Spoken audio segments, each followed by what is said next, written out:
All right, everyone, we are here with War 8 against TCN. Today we'll be taking in Mr. Fantastic Void and Claire. I have no path in section 1. I have a middle mini-boss. I have path 8 in section 2. And I have 2 mini-bosses on Boss Island along with boss duty. So Bishop here to start off.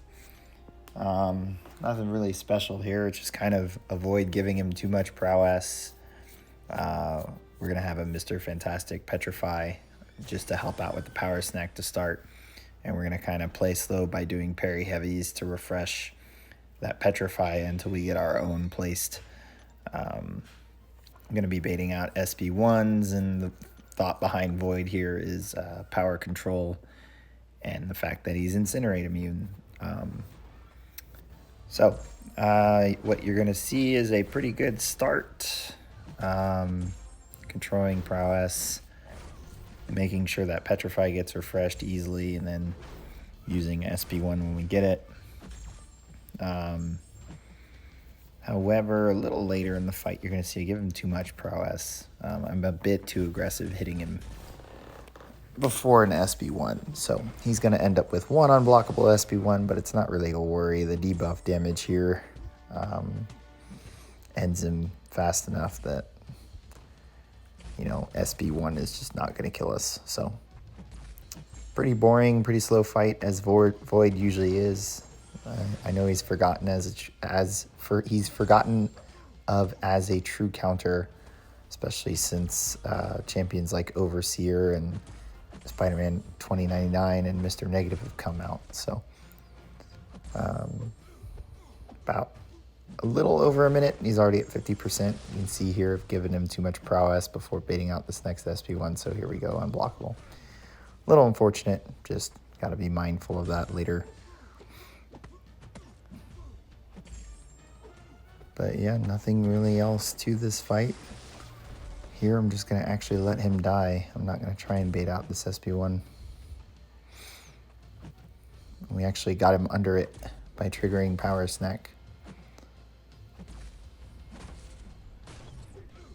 And the last little bit here, and down he goes. So only fight in section 1. Pretty slow, pretty smooth. All right, path 8, section 2. We've got Mephisto here. Don't really need a Mr. Fantastic pre-fight, so just didn't bother using it. I mean, Void is just a super hard counter to Mephisto, so it's just playing smart, being smart. Baiting out special attacks. Don't give him too much power until we've got at least one Petrify on, so look out for that aura when it comes to power gain. Luckily, the imprisonment actually keeps us from triggering MD at any point until it expires. So we can actually trigger dexterity like crazy. And there, I just totally spaced on timing. So you can tell my brain was in the right mindset here. But yeah, nothing really special. It's the usual Void fight where you just kind of take things slow and let the debuffs do their damage. There, he was very smart to just intercept me with SP1.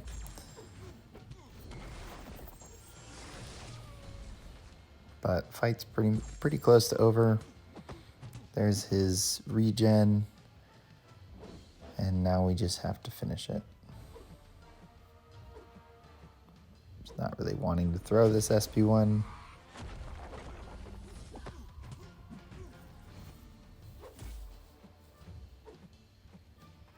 He's not really wanting. There we go. Got that one.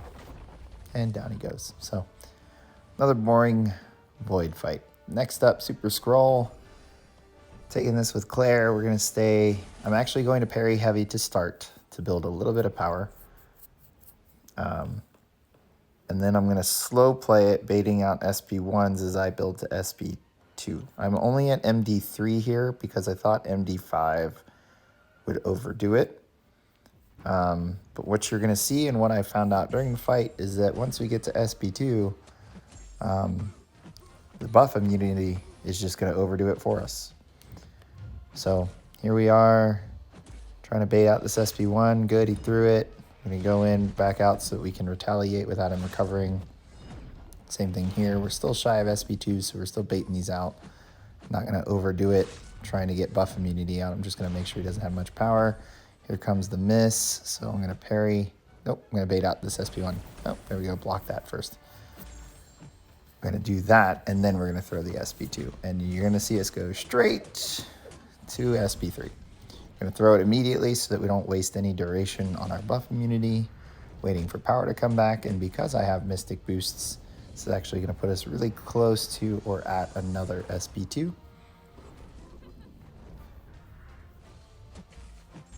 And then we're just going to do that exact same thing. So here we go again. SP3 immediately. And this was the extent of the fight.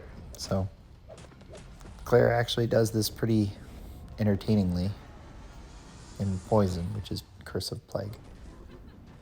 And I actually remembered this time with this node to stay in Plague instead of trying to risk getting it down with Hellfire in SP2. So super smooth. We put MD5 back on. We're going to take this Nova here on Safeguard. This one I am going to go into Incinerate. It's just so that those red numbers from Hellfire SP2 help us bypass Safeguard and get Nova down a little bit faster. You guys saw me take Guardian on here earlier in the year, or earlier this season, earlier in the year. It would have been earlier in the year. And it was probably like 12 SP1s dodged. Not fully, obviously I ate 2. And I like to think that sometimes Nova has the same kind of timing with his beam, but his comes out a lot quicker, or the hits are just together a lot more. So they're easier to dex entirely. Obviously I didn't do it there, and I accidentally end this combo with medium, so we placed an Incinerate. Not the end of the world. We just gotta remember to end our combos a little bit shorter. So you're gonna see me tighten up and go back to 4 hits like I should be doing with a high ground matchup using Claire and Hellfire. So yeah, this is the fight. This was pretty late. If there was a fight out of the 2 mini bosses that I was kind of worried about, this was not it, but I'm glad it's going well. And this is just the game plan. This is really it. I just focused on baiting SP1s, retaliating, using SP2, and letting that red damage just take care of him. We're cycling combos fast enough that we're keeping high ground at a 1-to-2 ratio or limit. But yeah, he's not too problematic here. I did this in either in the off season or the season before. So this is my first time taking Nova here with Claire.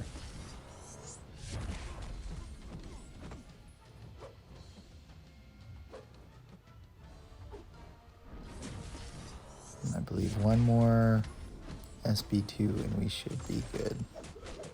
And down he goes.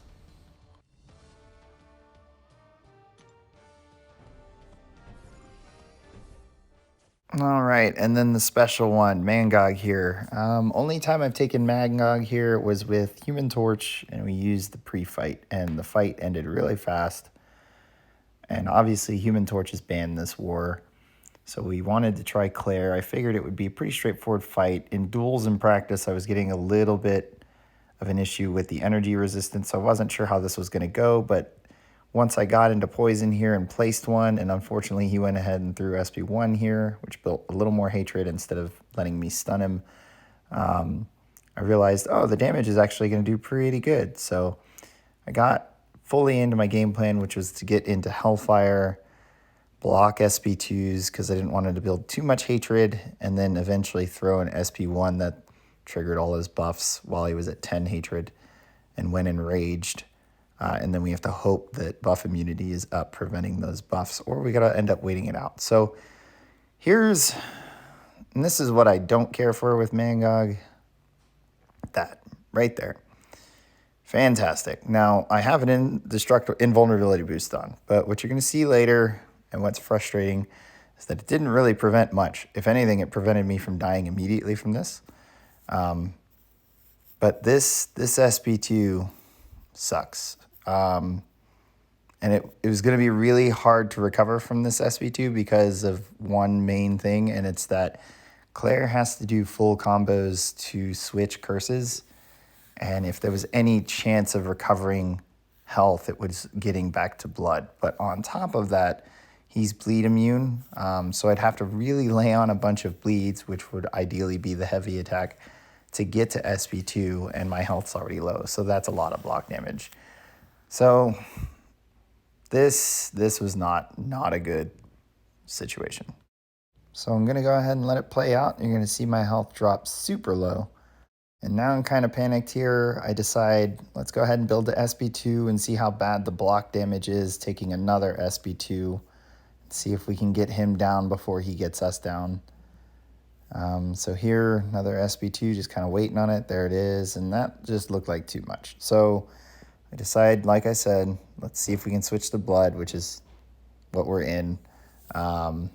Which is bad because now we're in hatred. And then I was like, oh, wait, we're not going to get enough power. So I was trying to switch back to Hellfire, and that put him at 10 hatred. So fantastic. Now we're trying to hopefully wait it out. But unfortunately, boop, in the middle of trying the decks, I got stunned. So that ended my 250 death or kill streak, which was super, super unfortunate. I'm glad I don't know that. Well, I'm glad I'm not going to pay attention to the number again. But that's the first death in a long time, and that one hurt. That one hurt a lot. Normally I can recover if I've made a mistake and taken a few hits, and that was just, that SB2 is just so painful. So we healed back, went back in. I was pretty pissed off at this point, and annoyed. But as you're going to see here in this last 40%, I play how I want to play it perfectly. But was even still kind of nervous because, like, if I end up taking an SB2 again to the face, we're going to have the same issues. So yeah, just super sad way to end a death streak. Especially as you're going to see later in a war we really needed to clutch. But it goes down easy, no health lost, really, besides block damage. It is what it is. Time to start a new streak. All right, so next I had the boss. It is a rank 4 Doom I'm taking with Void. My Void is at Sig 140. This was with 2 hours left in the war. I took that Mangog the night before, had to sleep on the defeat, and then I had to take this Doom while I was out and about, which was unfortunate. We have Mr. Fantastic pre-fights. The main one is the Petrify. It's so that that first SB1 hopefully doesn't have its aura up. Game plan here is really just to kind of play slow and hit into his block or hit into him until we finally get our own Petrify placed. That way we don't have to worry about his aura. So going smooth here. We're block baiting heavies when he's below a bar of power. Don't really want to push him to SB2. Only want to keep him at SB1 or throwing SB1s. And here I tried to intercept him or just like step back, throw the SB1, and the AI was smart enough to throw up a block. So any chance of getting an early Petrify or refreshing Mr. Fantastic Petrify went out the window. And then that unfortunate SB1 dodge sucked. So now I'm trying to avoid getting stunned, and that put me too close to the wall. Now here, kind of an issue. I'm really close to the wall. We don't have a Petrify up. I'm trying to bait out this SB1. He's not having it, and he got us against the wall and heavied us. Then he immediately threw SB2. I thought I was boned until he threw that. Once he threw that, I realized I can start pushing him hard back to his wall. And there's a way to do that without giving him too much power, and that's hitting into his block.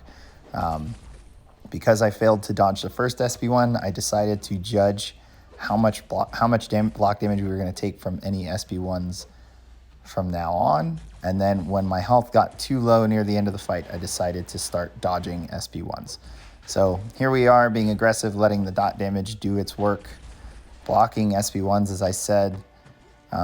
Since we have Petrify up, we don't have to worry about the aura or it being unblockable. So here, still watching my health, sticking to the game plan of how to beat Doom with Void. Not really focused on throwing any SP2s. I don't want a period in this fight where he doesn't have a Petrify up and I have to deal with an Aura or an unblockable attack or a Shock. So it's going well. We're still losing this health fight, but we lost like 43% to that whole debacle at the start. So still feeling pretty confident since we've got him pushed against his wall. And I know if I need to, I can just beat into his block. And here we're starting to dodge a few SB1s to make sure we get the timing down while we still have some health. So that's helping me feel a little more confident about this fight. All right, we're coming to the point where we're about to be evenly matched on health. Decided to block that there because I have a little wiggle room with my health. Here I'm going to dodge this one. And we're about even on the health race now. Feeling pretty good. I know that if I need to, I can just hit into his block to end this fight. So we clutched it after the horrible start. Horrible start. So made it harder than it needed to be. Unfortunately, RBG ended up dying 3 times to their 2. So another pretty bad war for us. And as a whole, the Alliance died 6 times to their 6, but we lost on time. So not only did I lose my streak this war and die, but it was also 1 death that put us over, or put us tying with TCN. So really painful loss. Just got to kind of shake it off. A few of our other top players died this war as well that don't normally die. So it was a kind of an odd war for us. But anyways, hope you guys enjoyed it. I will catch you guys at the next one.